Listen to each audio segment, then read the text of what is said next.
this DIY lip scrub, you'll need a tablespoon of sugar, a 1/4 of a teaspoon of honey, and an 1/8 of a teaspoon of oil. You can optionally switch out the olive oil for coconut oil, as well as swap out the honey for vanilla if you'd like, or if you don't have these ingredients. You also have the option to add in food coloring or a scent, but I just left those out and am mixing the ingredients together with this chopstick. To package it though, you're going to want to grab a small acrylic container with a lid or some kind of little tin. I went with this one with a white lid, and I made such a small mixture because with this being a DIY, it has a very short shelf life, so keep this in your fridge for no more than 2 weeks and you should be good to go. To make it just a bit more cute though, I'm grabbing some stickers. You could also just use a Sharpie to write on there or some glittery nail polish to add some shine, but I'm just going to stick to this cute little flower sticker with a clear background, and it was a little oversized, so I'm just trimming off a bit of the bottom and top and sticking it on.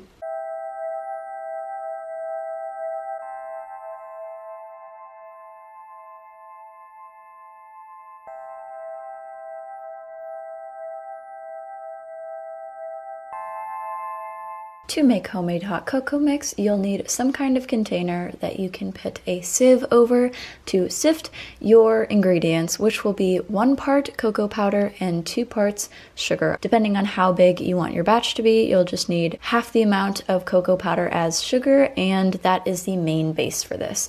I believe I used 1/3 of a cup of cocoa and then 2/3 of sugar for my batch.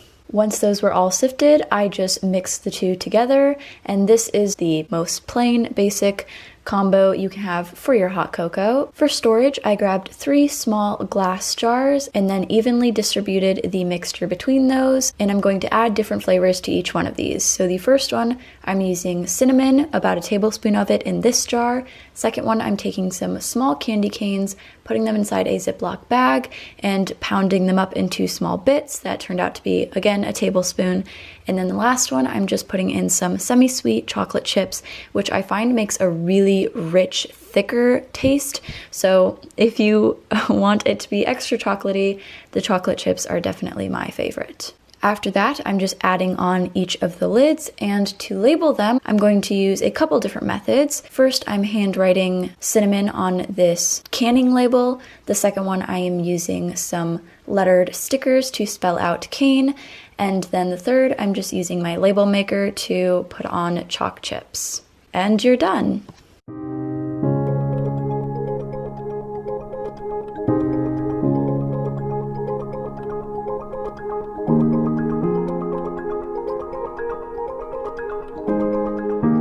For this knit beanie, you're going to need an old unwanted sweater and then an already existing hat. I'm going to place mine at the base of my sweater and cut around in this dome shape.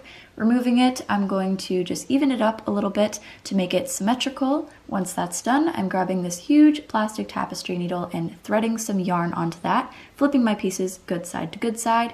I began stitching around the outside, of course leaving that opening so you can put it on your head. I'm doing simple running stitches, but every 3rd or 4th I'm doing a back stitch to make it a tad bit more secure. Once I get to the other side, I'm just making a knot and trimming the excess off. Flipping it right side out, you get the base of the hat, but I wanted to add a pom-pom, so I grabbed the same yarn and wrapped it about 80 times around 4 fingers. You can change this up depending on how large you would like your pom-pom, but knotting that with a bit of extra thread, I'm just going to trim the excess and cut through the loops. Pom-poms always look a bit crazy after you do this though, so give it a bit of a trim to even it up, and you have your pom-pom. To actually attach it to the hat though, I'm going to rethread my needle with the yarn and come up through the top of the hat from the inside. Then I'm going to just thread my pom-pom onto my needle and the strand of yarn, going back and forth a couple stitches until I feel it is secure. Then just knot it in the inside and you're good to go.